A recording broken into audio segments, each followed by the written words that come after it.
President Donald Trump is deeply concerned about the impeachment trial upcoming in the Senate. So much so that he tried to start a war with Iran over it, and now has called on Congress for a quote, outright dismissal of the charges of obstruction of Congress and abuse of power. So he details that in a tweet earlier today. He said, many believe that by the Senate giving credence to a trial based on the no evidence, no crime, read the transcripts. We would love to read the transcripts, but it's locked away in a secret server. No pressure impeachment hoax rather than outright dismissal. It gives a partisan Democrat witch hunt credibility that it otherwise does not have. I agree. So now, okay. Look, that's verbal, just basically verbal diarrhea at this point, right? That's what we get from the president of the United States when you check his Twitter feed. But okay, look, Nancy Pelosi is scheduling a hearing in order to vote to give the articles of impeachment to the Senate, right? Which she's supposed to do, but she hasn't done it so far because she's concerned, rightly so, that the Senate's not going to give her a fair trial. Okay, totally. I get it. Now, the thing is, Nancy could also add more articles of impeachment before giving it to the Senate. But unfortunately, she's playing the hands of the Republicans. And I will explain that in a little bit. Now, Pelosi, as I said, called for a vote. Now, what's interesting about that, right, is when she delivers the articles of impeachment to the Senate and begins that Senate trial, well, that's going to take a couple of senators out of play who are also running for president, one Senator Bernie Sanders. So her timing is kind of interesting as she sat on this impeachment for quite some time and then decides, okay, now we're going to have a vote to send it to the Senate. Fascinating, right? Bernie Sanders, by the way, he's leading in Iowa and is tied in New Hampshire. So he's got real momentum going into the Democratic primary. So again, curious timing about that, right? So Trump, for his part, again, called for the outright dismissal of impeachment. And yet Republican senators, including members of the party's leadership, are simply saying, no, we're not going to do that. Now, what's interesting here, I'm going to give some quotes, but is the twist coming up? Now, Senator Roy Blunt, fourth-ranking GOP senator, told reporters on Monday that, quote, our members generally are not interested in a motion to dismiss. Blunt also added that there certainly aren't enough votes for such a motion, which would require a simple majority or 59 votes. Okay.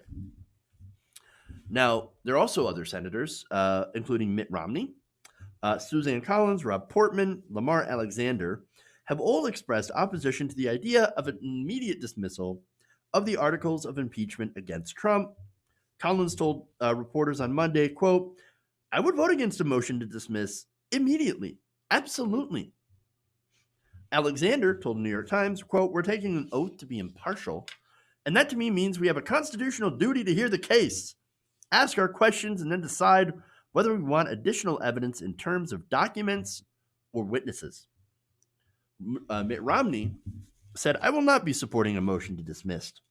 He adds that the allegations are serious and deserve to be given consideration, and that the Trump team needs to make its case as well.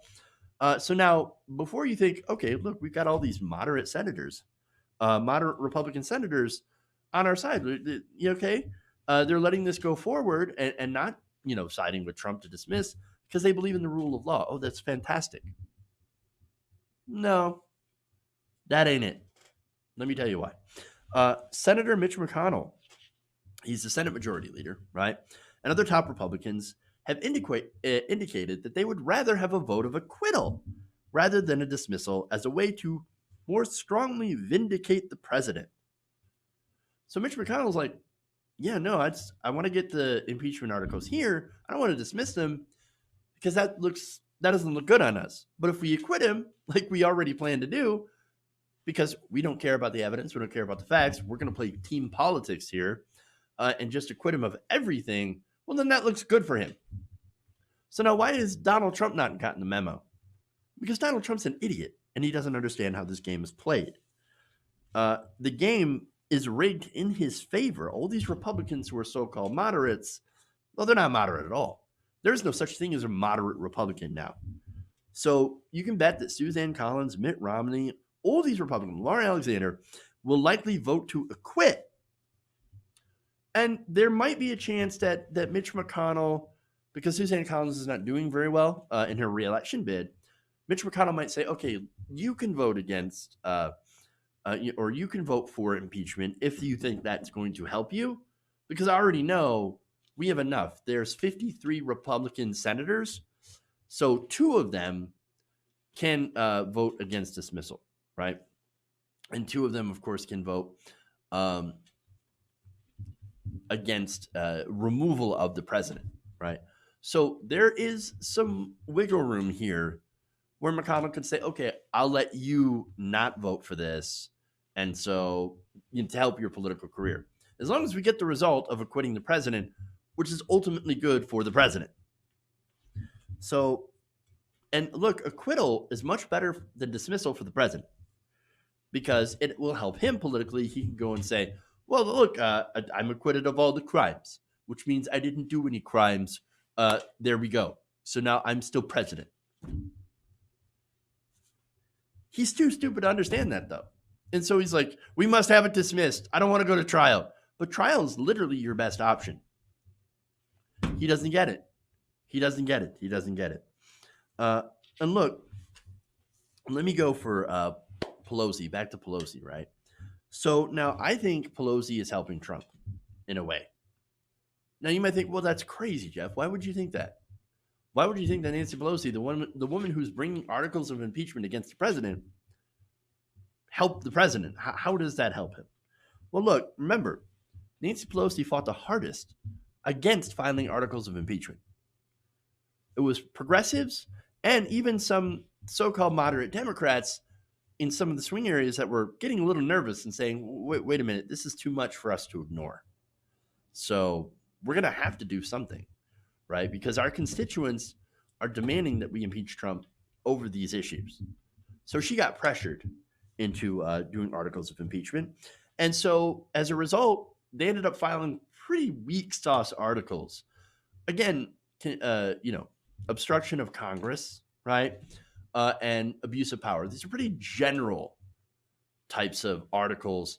They could go in a lot deeper. They could go in a lot more detail and go after some of Donald Trump's, financial crimes, for example, stuff that we found out, the Stormy Daniels stuff, hush money payments. And there's a whole target-rich environment of which you could draft articles against the president. And yet they decided to not go in that route and to play it, quote unquote, super safe, right? So there's a reason for that. And it's because Donald Trump is an excellent boogeyman. Look, Nancy Pelosi has successfully fundraised off Donald Trump. And not only that, but it also gives her an excuse as to why she can't push for progressive policy like what the base actually wants. Oh, well, look, I'm sorry, Trump's in the White House. Nothing we can do. We can't go for Medicare for all. The Republicans will oppose it. What can we do? This is how bad Democrats give cover to Republicans. And how Republicans, by the way, help corporate Democrats continue that payday, that grift. Remember, Nancy Pelosi gets a lot of money from a lot of different industries, most notably big pharma and health insurance companies. And so she's not going to be in favor of any legislation like Medicare for all. And so even though it's got a 70 to 80% approval rating among Democratic voters, so Democratic voters really want Medicare for all, single payer. Democratic voters really want things like a $15 living wage, and having Republicans not only in the White House but also in the Senate gives Nancy Pelosi cover, because all she can say is, well, the Republicans will never pass it, so we might as well not even try to push for it. It's that kind of milquetoast centrism that has lost Democrats over 1,000 seats during Obama's reign. So this whole thing is a racket. And all of this means that, unfortunately, I think Donald Trump is going to win this impeachment fight. He will get acquitted and will not be removed. And it's because the major players in power would rather have him there to fundraise off and to be a boogeyman than to actually follow the law and the Constitution. Hey guys, hopefully you enjoyed that free video. Now I'm going to have to ask you a favor. Between the demonetization and the YouTube algorithm messing around with view counts, etc., we're having a hard time adjusting to the new YouTube reality, which is where you guys come in. See, we have a Patreon, patreon.com/TYTNation, set up to help us rely on you guys, the viewers, instead of big corporate ads. Look, you know the show. You know how I'm not in favor of big corporations anyway. So help us transition away from relying on the ad model to pay the bills and sign up to be a patron, patreon.com/TYTNation. That goes a long way to help us keep the lights on. And you guys will know that you're supporting independent, progressive media.